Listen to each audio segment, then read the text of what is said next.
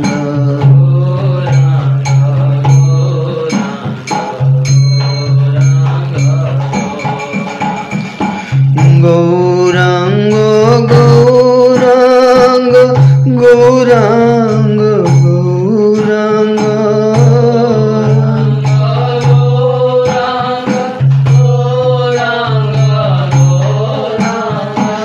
गौरांग गौरांग गौरांग गौरांग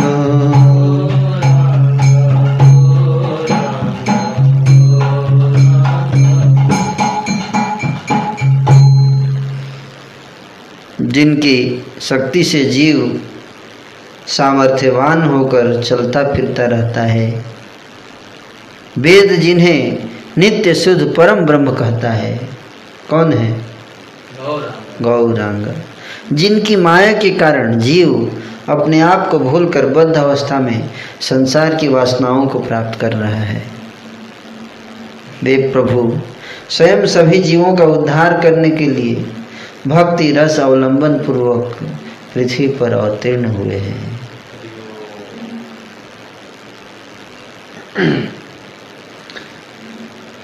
कृष्ण जी भूलि से जीवन आदि बहिर्मुख,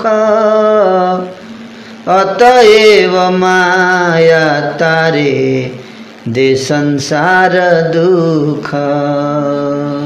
राजा हो या कोई और हो, फिर भगवान को किसका भय है? सारा संसार भयभीत रहता है जिनसे। यद बिभेति स्वयं भयम, यद बिभेति, जिनसे भय भी भयभीत होता है, भय को भयभीत करने वाले, उनको किसका भय है? वेद कहता है कि यमराज काल आदि सभी उनके सेवक हैं, जूता पॉलिश करने वाले, प्रेम से।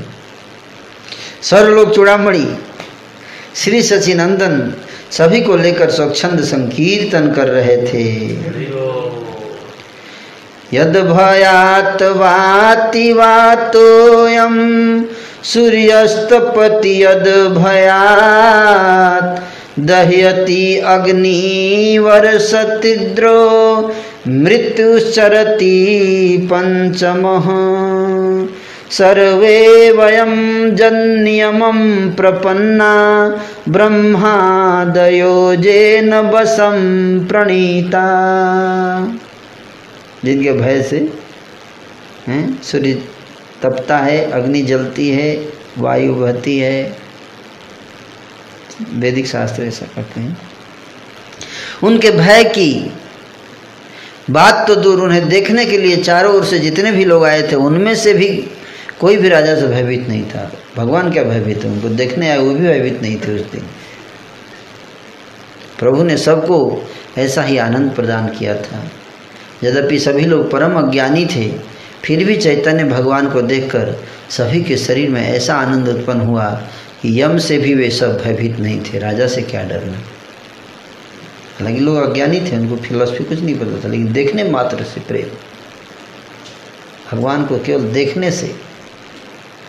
गौरांग महाप्रभु गौरांग गौरांग गौरांग गौरांग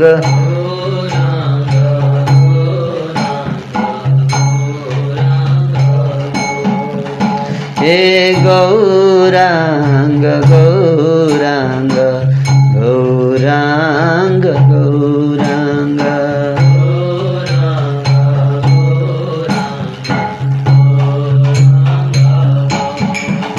किसी के भी मुख से और कोई शब्द सुनाई नहीं दे रहा था।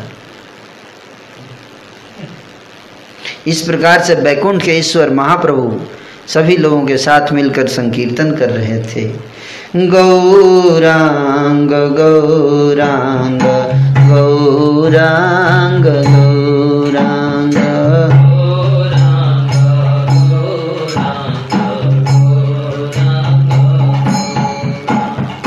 श्री कृष्ण चैतन्य प्रभु नित्यानंद।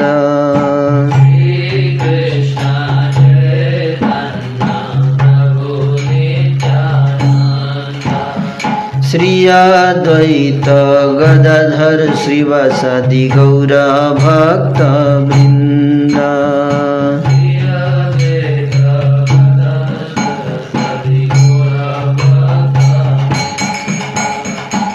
भक्तगणों को मन में कुछ चिंता हो रही है।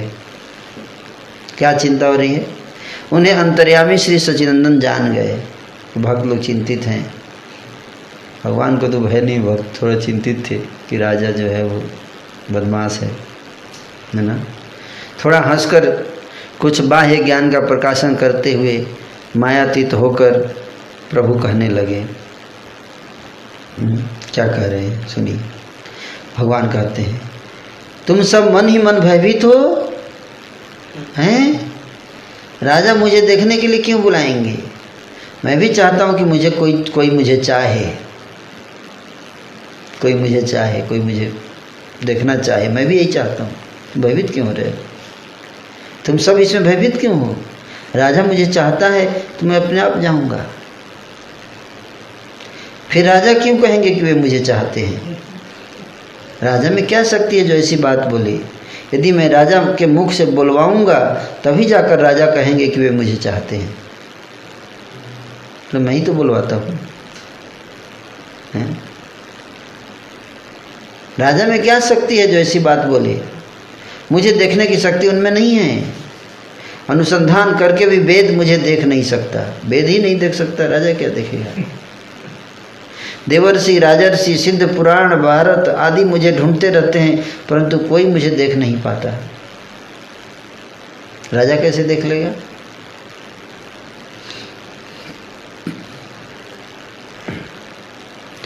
संकीर्तन का प्रारंभ करने के लिए मेरा अवतार हुआ है। संकीर्तन आरंभे मोहारय अवतार। संकीर्तन आरंभे मोहारय अवतार। उद्धार करीमु सर्वपतित संसार।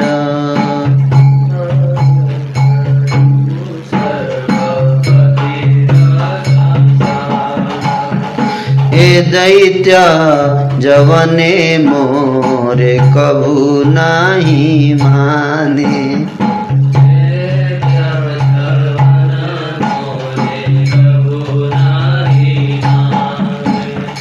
हे जुगे तार कांदिबे कमोर नामे।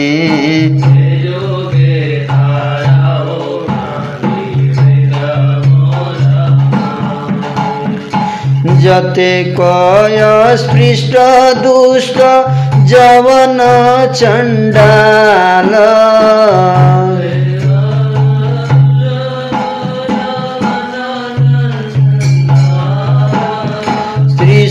त्रिशूद्रयादि जत अधम रखाल।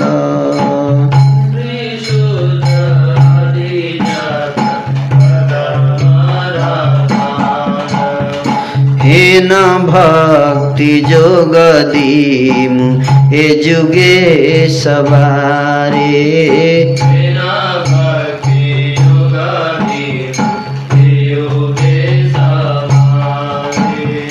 सुर मुनि सिद्ध जे निमित्त काम्य करे।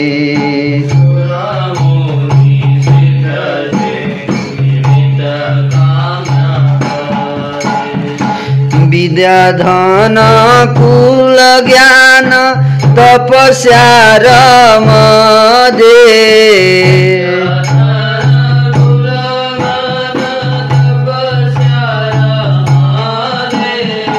जे मोर भक्तेर स्थान करे अपराधे।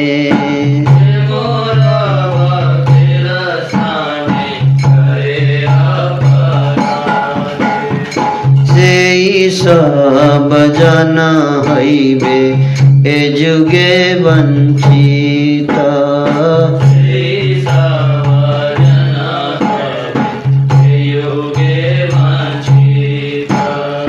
सबे तार न मानीवे अमर चरित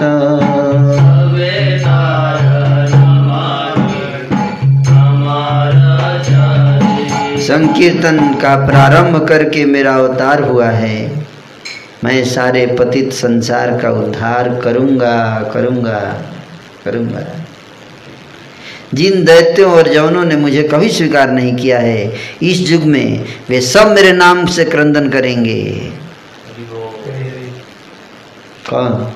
यवन। यवन, दैत्य, दैत्य बोल रहा। दैत्यों और यवनों ने मुझे कभी स्वीकार नहीं किया है, इस युग में वे सब मेरे नाम से क्रंदन करेंगे। कौन? दैत्य भी और यवन भी। जितने भी अछूत हैं, दुष्ट यवन और चंडाल हैं, स्त्री शूद्र आदि जितने भी अधम रखाल हैं, इस युग में इन सब को ऐसा वही भक्ति योग प्रदान करूंगा, वही भक्ति योग प्रदान करूंगा जिसके लिए देवता मुनि और सिद्ध भी कामना किया करते हैं, उनको नहीं मिलता है। VIP कोटा। विद्या, धन, कुल, ज्ञान और तपस्या के अहंकार से जो मेरे भक्तों के समक्ष अपराध करते हैं, वे सब लोग इस युग में वंचित रह जाएंगे। केवल उनको नहीं दूंगा, केवल वे ही सब मेरे चरित्र को नहीं मानेंगे।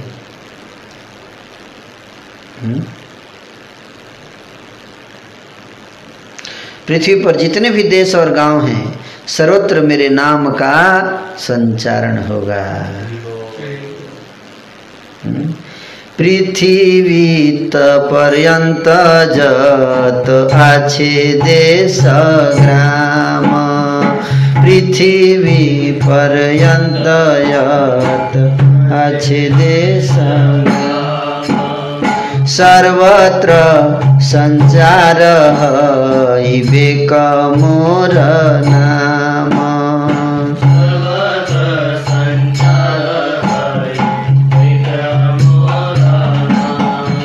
बोल दिए, देखिए बोल रहे हैं ना। पृथ्वी पर जितने भी देश हैं और जितने भी गांव हैं, प्रभुपाद जी ने इसको सत्य कर दिया है। गांव तो कभी तो नहीं गया है, फिर गांव में भी जाएगा, हर गांव में इस्कॉन मूवमेंट हर गांव में पहुंचेगा। जितने भी गांव हैं, सर्वत्र मेरे नाम का संचारण होगा। पृथ्वी पर आकर मैं भी यही चाहता हूँ कि कोई मुझे ढूंढे। तो बोले ना कि आपको राजा ढूंढेगा और अपने पास बुला लेगा, बोले मैं भी यही चाहता हूँ, इसलिए आया हूँ कि कोई मुझे ढूंढे। परंतु ऐसा मनुष्य मुझे कहीं नहीं मिलता जो मेरे को ढूंढे। मैं तो चाहता हूँ कि लोग मुझे ढूंढे, फिर राजा ही मुझे क्यों देखना चाहेंगे। सबको मैं बता रहा हूँ कि ये सारी बातें झूठ हैं, राजा नहीं देखना चाहेगा, हो ही नहीं सकता, मेरे को राजा देखना चाहिए। उसे सुनकर सभी भक्तगण संतुष्ट हो गए। इतना कहकर प्रभु ने बाह्य ज्ञान का प्रकाशन किया। इस प्रकार से प्रभु कुछ दिन उस गांव में कीर्तन के आनंद के बीच निर्भीक निडर भाव से रहे।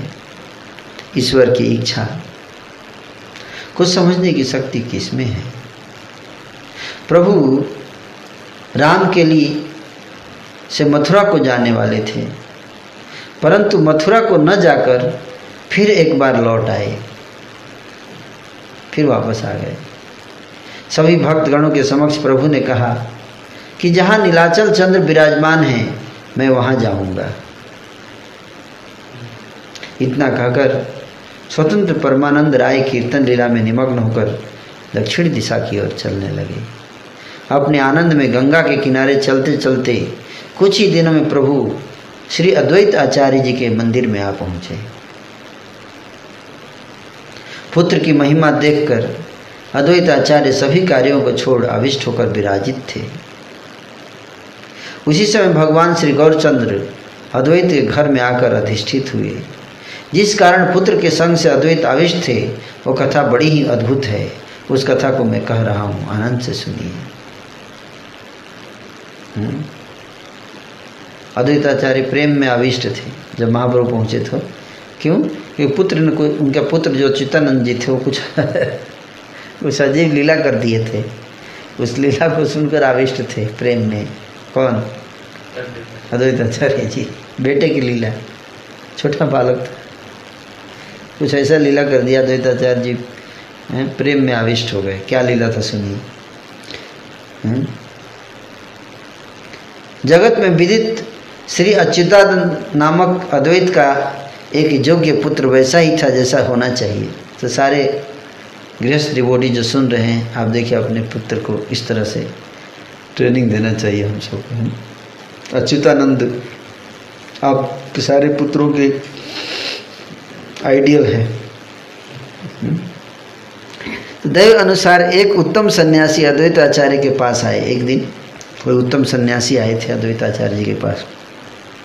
अद्वैत आचार्य को देखकर सन्यासी संकोच में रह गए।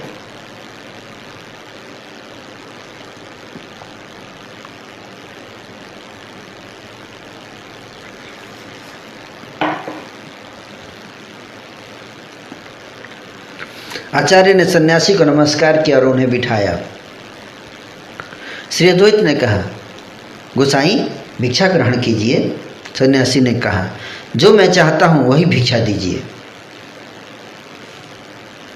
अद्वैत आचार्य ने बोला कि भिक्षा ग्रहण कीजिए, तो बोले जो मैं चाहता हूं वो भिक्षा दीजिए आप। मुझे आपसे कुछ पूछना है, वही मेरी भिक्षा है, आप कृपा करके बताना। अद्वैत आचार्य बोले, पहले भोजन कर लीजिए, बाद में प्रश्न का उत्तर दिया जाएगा। सन्यासी ने कहा, नहीं, पहले मैं प्रश्न पूछना चाहता हूँ। आचार्य ने कहा, कहिए, जैसी आपकी इच्छा। सन्यासी ने कहा, केशव भारती के साथ चैतन्य का क्या संबंध है? सन्यासी ने पूछा किससे? अद्वैत आचार्य से, कि केशव भारती के साथ चैतन्य महाप्रभु का क्या संबंध है, यह मुझे बताइए। तो केशव भारती से संन्यास दीक्षा लिए थे, पहले चर्चा कर चुके हैं, कटवा में संन्यास हुआ था। अद्वैत महा से मन ही मन सोचने लगे, व्यवहार और परमार्थ दो पक्ष होते हैं। क्या? दो पक्ष, भगवान की लीला के दो पक्ष, एक व्यवहार पक्ष, एक परमार्थ पक्ष। यद्यपि ईश्वर का कोई पिता माता नहीं है, फिर भी देवकी नंदन के रूप में वे कीर्तित होते हैं। माता पिता तो नहीं, फिर भी देवकी नंदन। परमार्थ में उनका गुरु कोई नहीं है, फिर भी प्रभु जो करते हैं उसी का गान हम सब करते हैं। उनका तो गुरु कोई नहीं है ना, तो फिर भी हम बोलते हैं कि इनसे गुरु, इनसे शिक्षा लिए, इनसे दीक्षा लिए भगवान। पहले ही परमार्थ पक्ष बताने का क्या प्रयोजन, व्यवहार पक्ष बताकर ही प्रबोधित किया जाए, है ना। ऐसा सोचकर अद्वैत महाशय ने कहा, केशव भारती चैतन्य के गुरु हैं। क्या बोले? केशव भारती चैतन्य के गुरु हैं। आप देख ही रहे हैं कि उनके गुरु केशव भारती हैं, फिर भी आप मुझसे क्यों पूछ रहे हैं?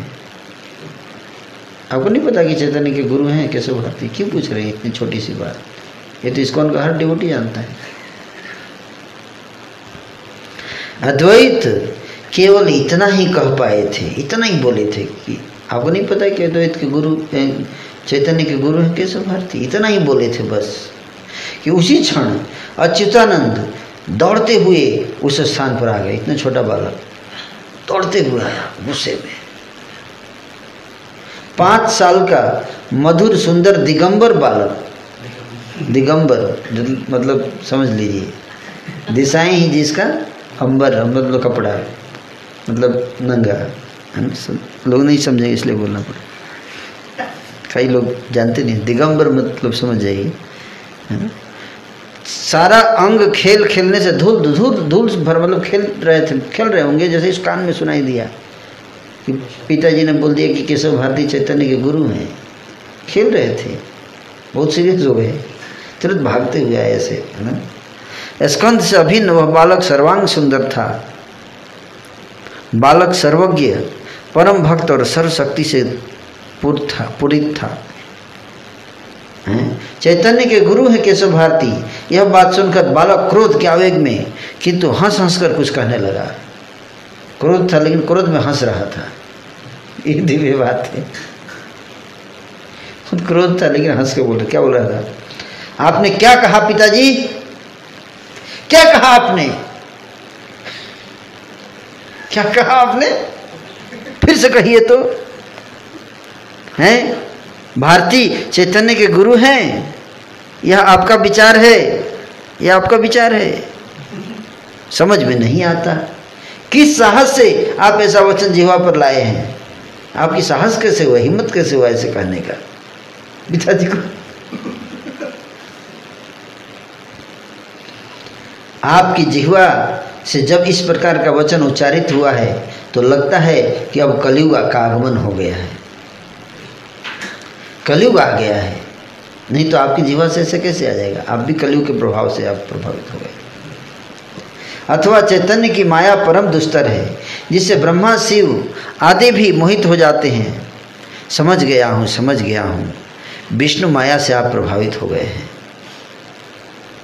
चैतन्य की माया का अतिक्रमण कौन कर सकता है? आपने जब कहा कि चैतन्य के गुरु हैं, तब माया के बस में आए बिना आपने ऐसे कैसे कह दिया? अनंत ब्रह्मांड उन श्री चैतन्य की इच्छा से प्रकाशित होते हैं। सब चैतन्य के रोमकूप में समाहित हो जाते हैं। चैतन्य गोसाई जल क्रीड़ा परायण हैं। प्रभु अपने आप में रमण करते हैं, उनके लिए दूसरा और कोई नहीं है। जितने भी महाअभिमान से मत महामुनि दिखाई देते हैं, किसी का भी अता पता नहीं रहता है कहाँ किसका नाम रहे। पुनः उन श्री चैतन्य की अचिंत्य इच्छा से नाभि पद्म से लीला के कारण ब्रह्मा का आविर्भाव होता है। आविर्भूत होने पर भी देखने की कोई शक्ति ब्रह्मा में नहीं रहती है। अंत में वे एकांत भाव से भक्ति करने लगते हैं। फिर भक्तिवश प्रभु संतुष्ट होकर स्वयं उन्हें तत्व के संबंध में उपदेश प्रदान करते हैं। फिर वही ब्रह्मा प्रभु की आज्ञा से उद्धार्य पूर्वक सृष्टि करके वही ज्ञान सबको प्रदान करते हैं। उसी ज्ञान को सनक आदि ब्रह्मा से प्राप्त करके कृपा पूर्वक जगत में प्रचारित करते हैं। जिनसे आकर ज्ञान का प्रचार होता है, जिनसे आकर ज्ञान का प्रचार होता है, आप कैसे यह कह सकते हैं कि उनके गुरु कोई और है? उन्हीं से सारा गुरु ज्ञान आता है। ब्रह्मा जी को तेने ब्रह्म हृदय आदि कवे, आपको नहीं पता, भूल गए आप? छोटा बच्चा डांट रहे हो तो आप पिता हैं, हमें आपसे कहाँ सीखना है? उल्टे शिक्षा गुरु होकर आप कुछ और कह रहे हैं। आपको तो शिक्षा देना चाहिए था, उल्टा फिलॉसफी आप बता रहे हैं।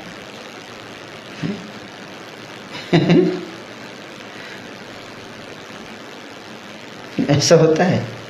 एक बार प्रभुपाद जी के साथ हुआ था, आप जानते हैं? प्रभुपाद जब गोरखपुर में थे तो राधा गोविंद महाराज बता रहे थे कि वो प्रभुपाद जी के बारे में सुन रखा था, काफ़ी तो मिलने गए। तो प्रभुपाद जी उनसे मिले जब, तो प्रभुपाद जी से पूछे कि प्रभुपाद जी से पूछे कि आप कैसे आए, आप कैसे पता चला? तो राधा गोविंद महाराज बता रहे थे कि मैंने बोला कि श्री चैतन्य महाप्रभु जो है उनकी महिमा का प्रचार कर रहे हैं, आप उनके भक्त हैं, इसलिए मैं आया हूँ। तो प्रभुपाद जी ने पूछा, आप श्री चैतन्य महाप्रभु के बारे में क्या जानते हो, है ना? तो राधा गोविंद महाराज बोले कि मैं बोला कि श्री चैतन्य महाप्रभु जो है परम भगवान हैं। प्रभुपाद जी बोलिए, आप कैसे कह सकते हो ये चीज़? वो तो भक्त हैं, वो तो भक्त हैं ना, सब लोग जानते हैं कि चैतन्य महाप्रभु भक्त हैं। तो राधा गोविंद महाराज क्रोधित हो गए, आप क्या कह रहे हैं, आपको पता नहीं है चैतन्य महाप्रभु भगवान है, आप ये भी नहीं जानते, है ना? तो प्रभुपाद जी हंसने लगे, प्रभुपाद जी हंसने लगे, है ना? तो महाराज वैसे, आप हंस क्यों रहे हैं? बोले कि मैं बहुत खुश हूँ तुमसे।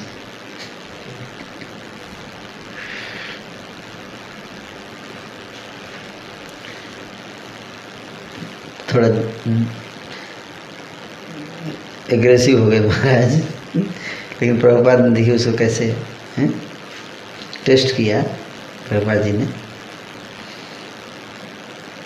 सोचिए महाराज उसी समय इतनी श्रद्धा चैतन्य महाप्रभु में थी।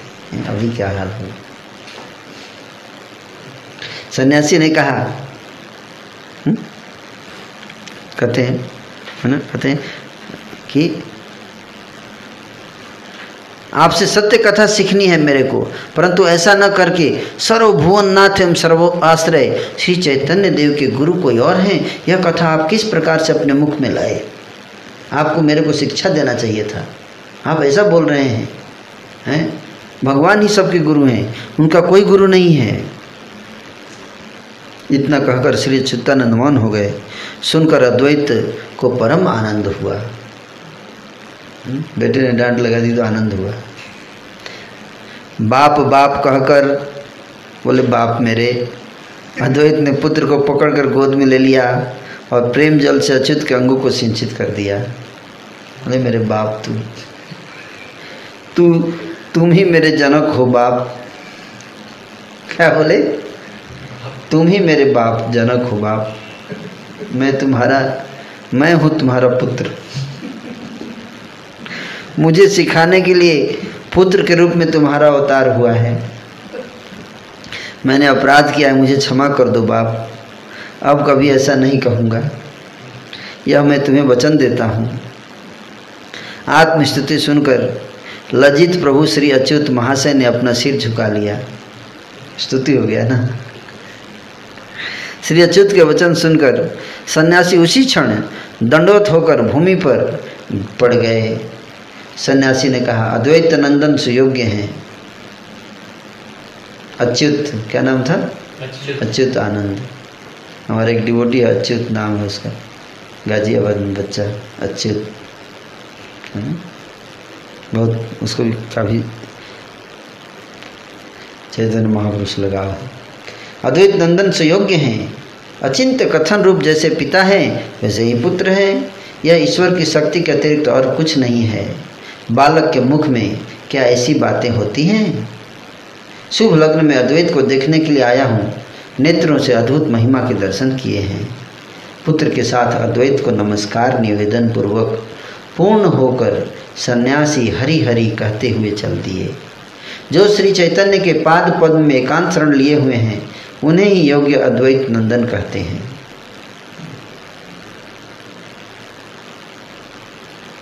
जो अद्वैत का भजन करता है परंतु गौरचंद्र की अवमानना करता है, वह यदि अद्वैत का पुत्र भी हो तब भी उसका विनाश निश्चित है। पुत्र की महिमा देखकर अद्वैत आचार्य सभी कार्यों का परित्याग करके पुत्र को गोद में लेकर पुत्र को गोद में लेकर आनंद में रोने लगे। पुत्र के अंग की धूली लेकर अद्वैत परम आनंद के साथ अपने अंग पर लेपन करते रहे। अच्युतानंद के शरीर से धूल लेकर अपने अंग पे लेपन कर रहे हैं, है ना। मेरे घर में चैतन्य के पार्षद का जन्म हुआ है, हरि बोल हरि बोल हरि बोल कह रहे हैं। मेरे घर में चैतन्य के पार्षद का जन्म हुआ है। इतना कहकर प्रभु हाथों से ताली बजा बजा कर नृत्य करने लगे। त्रिभुवन में जिनकी भक्ति की कोई सीमा नहीं है, वे अद्वैत गोसाई पुत्र को गोद में लेकर नाच रहे हैं। पुत्र की महिमा देखकर अद्वैत विह्वल थे। उसी समय सर्व सुमंगलों का शुभागमन हुआ। सब पार्षद श्री गौर सुंदर का उसी क्षण अद्वैत के भवन में आविर्भाव हो गया। प्राणनाथ इष्ट देव को देखकर अद्वैत पृथ्वी पर दंडवत होकर गिर पड़े। हरि कहकर श्री अद्वैत हुंकार करने लगे और प्रेम के आनंद में अपने शरीर को भूल गए। नारियां जय जयकार ध्वनि का उच्चारण करने लगीं। अद्वैत के भवन में परम आनंद गूंज उठा। प्रभु ने भी अद्वैत को अपनी गोद में ले लिया और प्रेम आनंद के जल से उनका अंग सिंचित कर दिया। प्रभु के श्रीपाद पद्म को वक्त से लगाकर आचार्य गोसाई बहुत क्रंदन करने लगे। उनका कुछ भी बाहरी शुद्ध बुद्ध नहीं रही। चारों ओर भक्तगण क्रंदन करने लगे, क्रंदन करने लगे, क्रंदन करने लगे।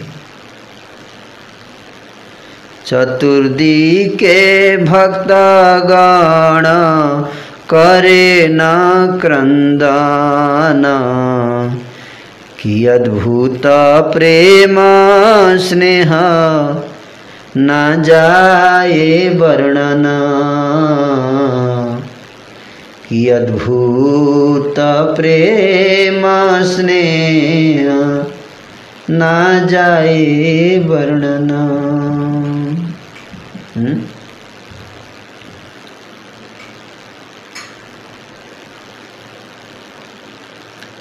क्या ही अद्भुत था वह प्रेम, वह स्नेह, उसका वर्णन नहीं किया जा सकता। एक क्षण में स्थिर होकर अद्वैत महाशय ने प्रभु को बैठने के लिए विनम्रतापूर्वक आसन प्रदान किया। उत्तम आसन पर महाप्रभु विराजमान हुए। चारों ओर पार्षदगण शोभा बढ़ा रहे थे।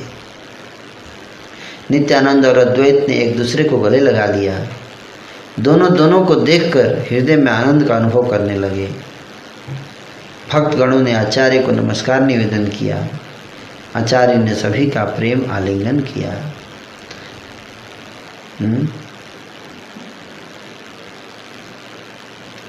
जे आनंद उपजिल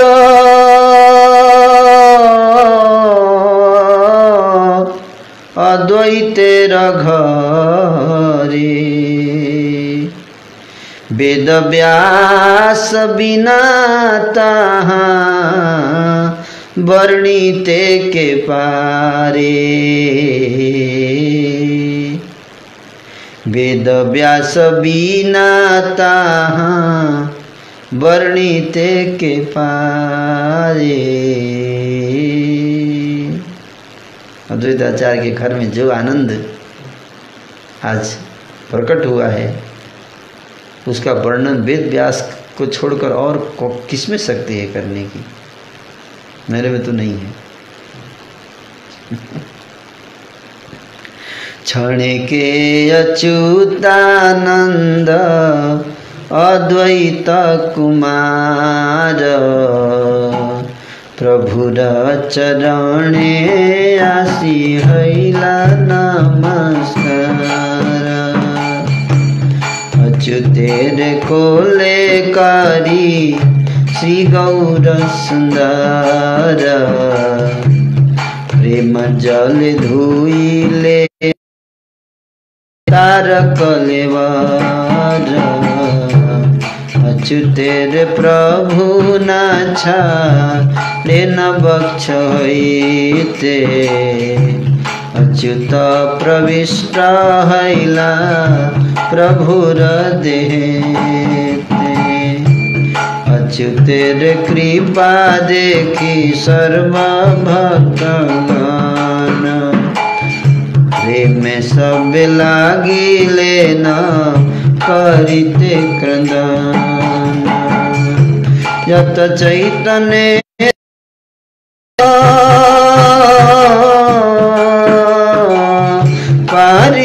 पारिषदगण, अच्युतेर प्रिय नहीं है न नहीं जाना। नित्यानंद स्वरूपेर प्राणेर समान, गदाधर पंडितेर शिष्येर प्रधान। इहार से बोली जोग्य अद्वैत नंदन, जेन पिता तेन पुत्र उचित मिलन। एई मत श्री अद्वैत गोष्ठीर सहिते, आनंदे डूबिला प्रभु पाइया साक्षात्। श्री चैतन्य कत दिन अद्वैत इच्छाय, रहिला अद्वैत घरे कीर्तन लीलाय। प्राणनाथ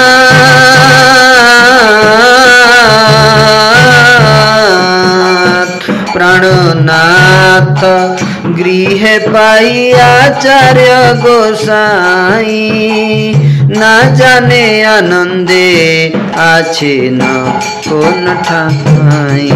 किछु स्थिर हइया अद्वैत महामती, आई स्थाने लोक पाठाइला शीघ्र गति।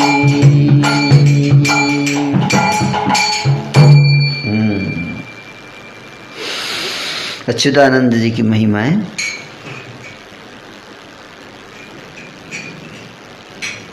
अच्युतानंद जी की महिमा। अद्वैत के भवन में परम आनंद गूंज उठा। परम आनंद। और प्रभु ने श्री अद्वैत को अपनी गोद में ले लिया और प्रेम आनंद के जल से उनका अंग सिंचित कर दिया। प्रभु के श्री पाद पद्म को वक्ष से लगाकर आचार्य गोसाई बहुत क्रंदन करने लगे। अपने हृदय पे रख लिया चरण कमल से पकड़ के। उनका कुछ भी बाहरी सुबुद नहीं रही। चारों ओर भक्तगण क्रंदन करने लगे। अद्वैत के घर में जो आनंद उपजा उसका वर्णन वेद व्यास के अतिरिक्त और कौन कर सकता है। एक क्षण में अद्वैत कुमार श्री अच्युतानंद ने आकर प्रभु के चरणों में नमस्कार निवेदन किया। अच्युतानंद जी आ गए। अच्युत को गोद में लेकर श्री गौर सुंदर ने उनका अंग प्रेम जल से धो दिया। अच्युत को प्रभु वक्त से अलग नहीं कर रहे थे। ऐसे पकड़ लिया गोद में, छाती से ऐसे लगा के अच्युत छोड़ नहीं रहे थे। अच्युत प्रभु के श्री अंग में मानो प्रविष्ट हो गए। अच्युत के प्रति प्रभु की कृपा को देखकर सभी भक्तगण प्रेम से क्रंदन करने लगे। चैतन्य के जितने प्रिय पार्षद वर्ग थे उनमें से ऐसा कोई नहीं था जो अच्युत का प्रिय ना हो। अच्युतानंद नित्यानंद स्वरूप के प्राणों के समान थे और गदाधर पंडित के शिष्यों में प्रधान थे। गदाधर पंडित जी के शिष्य थे। अच्युतानंद बाद में दीक्षा लिए। इसे कहते हैं जोग्य अद्वैत नंदन। जैसे पिता वैसे ही पुत्र का यह उचित मिलन था। इस प्रकार से श्री अद्वैत साक्षात महाप्रभु को प्राप्त होकर गोष्ठी के साथ आनंद में डूब गए। श्री चैतन्य कुछ दिन अद्वैत की इच्छा से कीर्तन लीला में अद्वैत के घर रहे। प्राणनाथ को घर में पाकर आचार्य गोसाई आनंद में यह तक नहीं जान पाए कि वे हैं कहाँ। कुछ स्थिर होकर महामती अद्वैत ने शीघ्र आई के निकट लोगों को भेज दिया। आई मतलब सची माता। तो अद्वैत आचार्य जी ने खबर भेजा सची माता को। डोली लेकर लोग शीघ्र नवद्वीप आ पहुँचे और आई को सारा वृतांत बताकर उन्हें चलने को कहा। आई प्रेम रस के सागर में डूबी हुई थी। क्या कह रही थी, क्या सुन रही थी, उन्हें कुछ भी बाहरी सुध-बुध नहीं थी। आई सामने जिसे देखती उससे कहती, मथुरा, मुझे मथुरा की बात सुनाइए। रामकृष्ण मथुरा में कैसे हैं? सची माता ऐसे कहती थी, पूछती थी विरह में, जसोदा के भाव में, जसोदा माई के भाव में थी ना सची माता। तो कोई भी दिखता था तो पूछती थी कि बताइए मुझे मथुरा की बात सुनाइए। मथुरा में राम और कृष्ण कैसे हैं? पापी कंस क्या कर रहा है? जिसे जानकारी हो वह मुझे चोर अक्रूर की कथा सुनाइए। उसी ने मेरे राम कृष्ण की चोरी की है। सुना है पापी कंस मर गया है। क्या उग्रसेन मथुरा के राजा बन गए? राम कृष्ण कहकर कभी आई पुकार रही थी, कह रही थी शीघ्र गायों का दोहन करो, हे राम कृष्ण, दूध बेचने को जाना है। हाथ में छड़ी लेकर कभी आई धावित हो रही थी, हाथ में छड़ी लेकर दौड़ती थी। कह रही थी पकड़ लो, सब मिलकर पकड़ लो, यह नवनीत माखन चोर जा रहा है, कहाँ भागोगे, आज बांध के रहूँगी। इतना कहकर अभिष्ट आई दौड़ रही थी। कभी सामने किसी को देखकर कह रही थी चलो चलें, जमुना में जाकर स्नान करें। कभी जिस प्रकार से ऊंचे स्वर में क्रंदन करने लगती थी उसे सुनने से हृदय द्रवीभूत हो रहा था। अविच्छिन्न धाराएं दोनों नेत्रों से बह रही थी। उस आरती को सुनकर काष्ठ और पाषाण भी विदीर्ण हो रहे थे। कभी कभी ध्यान में साक्षात कृष्ण दर्शन करके आई अपने आप को भूलकर खिलखिलाकर हंस पड़ती थी। ध्यान में कृष्ण के दर्शन हो जाते तो हंसने लगती थी। परम आनंद में ऐसी अद्भुत हंसी हंस रही थी जो कि 2 प्रहरों में भी कभी थमने का नाम नहीं ले रहा था। 2 प्रहर मतलब 6 घंटे तक हंसती ही रहती। कभी आई पर आनंद में मूर्छित हो जाती थी। उस समय 3 घंटे तक चेतना नहीं आती थी मूर्छित होने पर। कभी ऐसे कंपन का उदय हो रहा था मानो कोई पृथ्वी पर पछाड़ कर फिर से उठ रहा हो। आई का जो कृष्ण आवेश था उसकी तुलना किससे की जाए। आप स्वयं उसकी सीमा हैं, कोई दूसरा नहीं। गौरचंद्र के शिव विग्रह में जितनी कृष्ण भक्ति थी, आई को भी प्रभु ने वैसी ही भक्ति प्रदान की थी। अतः आई के जो भक्ति विकार थे उन सभी का वर्णन करने की शक्ति भला किसमें हो सकती है। इस प्रकार से प्रेम आनंद समुद्र की तरंगों में आई महान आनंद के साथ दिन रात बह रही थी। कदाचित आई को कभी जो बाहरी सुध-बुध आती थी, निश्चित जान लेना चाहिए कि वह विष्णु पूजा के लिए थी। जनरली बाहरी चेतना में नहीं आती थी, मतलब अंतर चेतना में ही रहती थी, लेकिन कभी बाहरी चेतना आती तो विष्णु पूजा के लिए। कृष्ण के प्रसंग में आई बैठी हुई थी कि उसी समय शुभ वार्ता का आगमन हुआ। जो मैसेज भेजा था द्वैताचार्य ने वो लेकर आ गए लोग।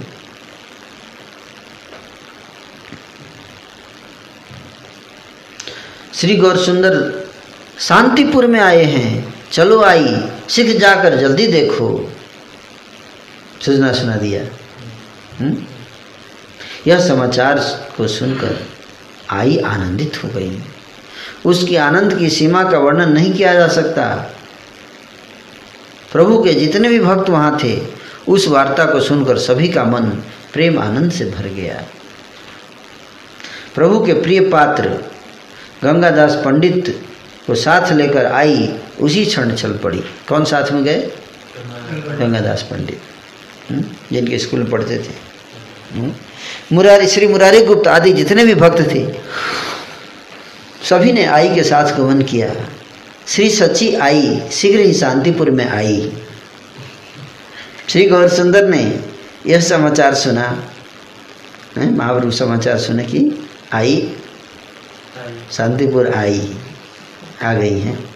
प्रभु श्री गौरसुंदर ने आई को देखकर शीघ्र दूर से ही दंडवत प्रणाम निवेदन किया। माँ को देखकर प्रणाम है, दंडवत करते हैं।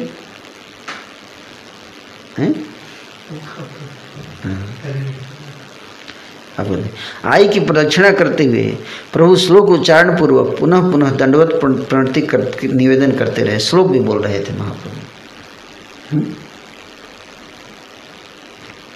बार बार श्लोक पढ़ के दंडवत कर रहे थे। तुमी विश्व जननी केवल भक्तिमयी, तुम्हार से गुणातीत सत्वरूपा कही। तुमी यदि शुभ दृष्टि कर जीव प्रति, तबे से जीवे रहे कृष्ण रति मति। तुमी से केवल मूर्ति मति विष्णु भक्ति, यहाँ हईते सब है तुमी से ही शक्ति। तुमी गंगा देव की जशोदा देवहूति, तुमी वृष्णि अनसुया कौशल्या अदिति। यत देखी सब तुम हईते से उदय, पालई तो तुमी से तुम्हाते लीन है। तुम्हारा प्रभाव बलि बार शक्तिकार, सबार हृदय पूर्ण बसती तुम्हार। श्लोक बंद एई मत करी आस्थावन, दंडवत हैया प्रभु धर्म सनातन।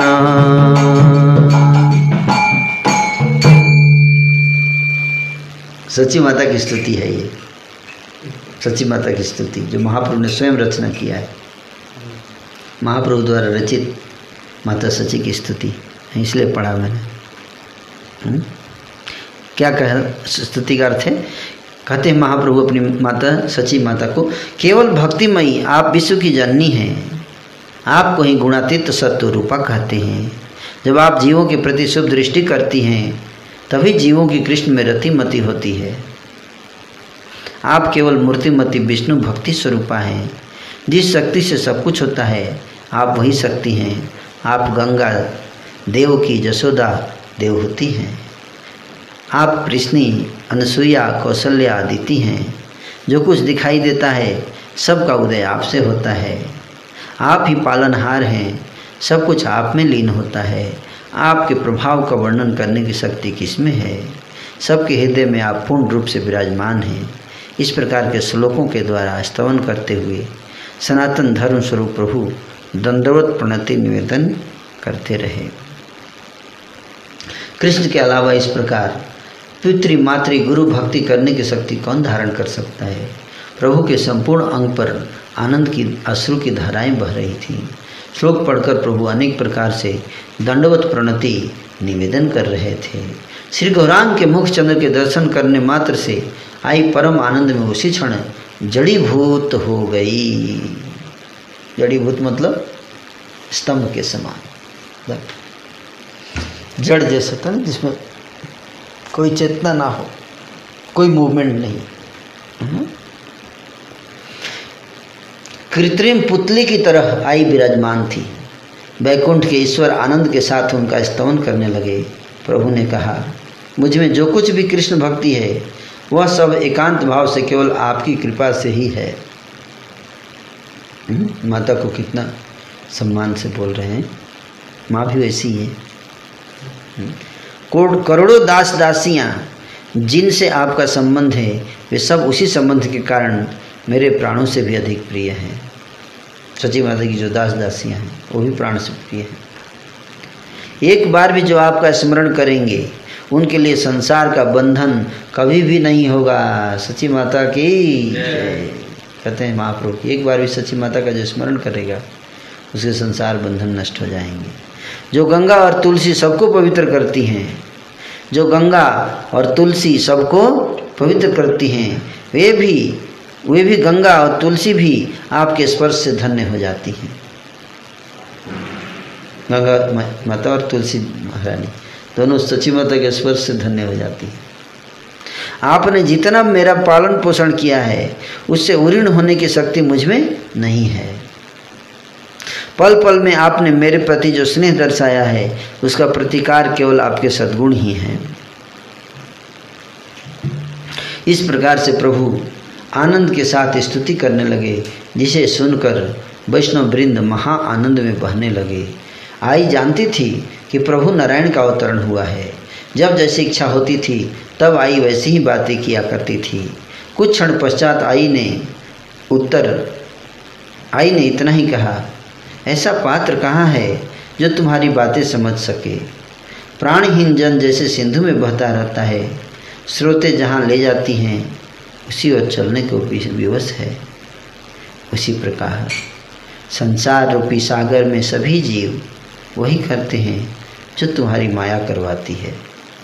जो बढ़ाई की है तो माता ने ये कहा कि हमारे अंदर कहाँ किसी जीव के अंदर शक्ति है। तुम जैसे इतना चाहते हो वैसे सब नाचते हैं तुम्हारी माया के बस में, और फिर तुम उनकी बड़ाई करते हो, खुद करवाते भी हो, बाद में बड़ाई करते हो। सबके उत्तर में, हे बाप, मैं तुमसे यही कहती हूँ कि किसका भला कैसे होगा यह केवल तुम्हें ही पता है। स्तुति करो, प्रदक्षिणा करो या नमस्कार करो, मैं तो इतना ही समझती हूँ कि सब तुम्हारी इच्छा अनुसार ही संपन्न होता है। बोले तुम स्तुति कर लो, परिक्रमा कर लो या नमस्कार कर लो, जो भी मेरे अंदर महानता हो तुम्हारी इच्छा से हुआ है। आई का वचन सुनकर सभी भक्तगण महान जय जय ध्वनि करने लगे। जिनके उदर में से गौरचंद्र अवतीर्ण हुए हैं उन आई की भक्ति की सीमा का वर्णन कौन कर सकता है। हरे कृष्ण। तो जिनके उदर में से गौरचंद्र अवतीर्ण हुए हैं उन आई की भक्ति की सीमा का वर्णन कौन कर सकता है। प्राकृत शब्द के रूप में भी जो आई कहेगा, आई शब्द के प्रभाव से उसका दुख नहीं रहेगा। प्रभु को देखकर आई आनंद से पुनीत हो गई। आनंद के कारण भक्तगणों में से किसी भक्तगणों में से भी किसी को बाहरी सुध बुध नहीं रही। जिस आनंद का अभिवर्धन यहाँ पे हुआ है उसका वर्णन क्या मनुष्यों की शक्ति से किया जा सकता है। महामत नित्यानंद आई के आनंद में हर्ष के साथ परानंद सिंधु में बहने लगे। देवकी की स्तुति पढ़कर आचार्य अद्वैत आई को निरंतर दंडवत प्रणति निवेदन करने लगे। हरिदास, मुरारी, श्रीगर्भ, नारायण, जगदीश, गोपीनाथ आदि सब भक्तगण आई के आनंद से ऐसे हो गए जैसे परानंद में सभी समा गए हों। जो जन यह सब आनंद प्रसंग पढ़ते हैं और सुनते हैं उन्हें अवश्य ही कृष्ण प्रेम धन की प्राप्ति होती है।